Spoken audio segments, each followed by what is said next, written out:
નામ જયરામભાઈ લાલજીભાઈ નાકરાણી, ગામ શેડુબાર. આ મારી વાડી છે અને આ રસ્તો અમારે 8 કિલોમીટરનો છે.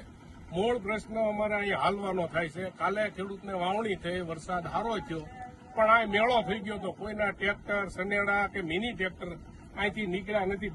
બબે 3-3 ફૂટ કાપ ભરાઈ ગયો હતો.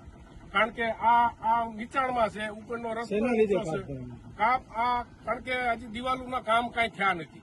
એટલે ખેતરોના બધા કાપ આવ્યા ને એ પુલની નીચે જમા થઈ ગયા. એમાં ટ્રેક્ટર કે મિની ટ્રેક્ટર કે સનેડો કે હાલીને નીકળાય એવું નહોતું. કાલે બપોર લગી પછી ખેડૂતો બધા પાછા આવી ગયા અને કોઈ થોડાક હાલીને એમ નીકળ્યા.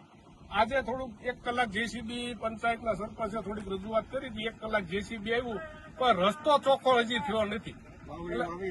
વાવણી હજી કાલે નથી વાવી ગયા. આજે ગમે એમ કરી અને ખેડૂતો મહા મહેનત અહીંથી નીકળી અને ગયા છે. આપે રજૂઆત કરેલી છે રસ્તા બાબતે અગાઉ?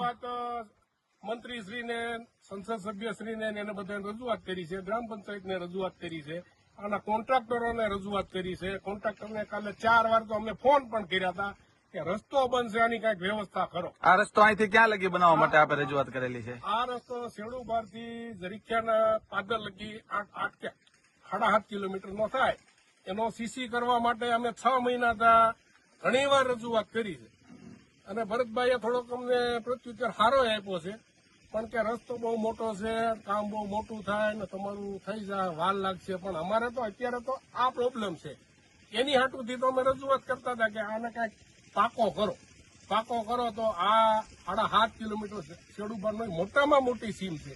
2500 વીઘા જેવી લગભગ સીમ હશે અને રસ્તો 30 થી 35 ફૂટ દરીખ્યા લગી પહોળો છે. જે આજથી વર્ષો પહેલા અહીંયા એસટી બસ પણ હાલતી.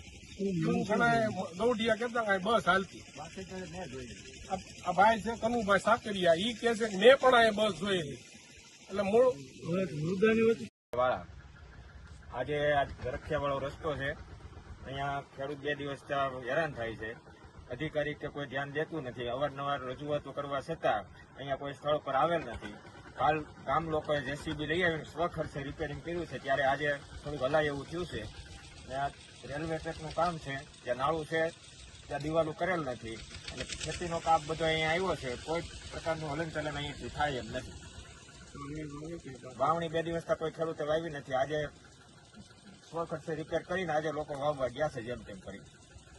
અહીંયા દિવાલો કરવી પડે એમ છે ને આરસીસી રોડ કરવો પડે એમ છે. નાળા પૂરતો જ્યાં ડૂબ છે ને ત્યાં કોન્ટ્રાક્ટર કામ અધૂરું મૂકીને વયા ગયેલા છે કે અધૂરો મૂકીને વયા ગયેલા છે.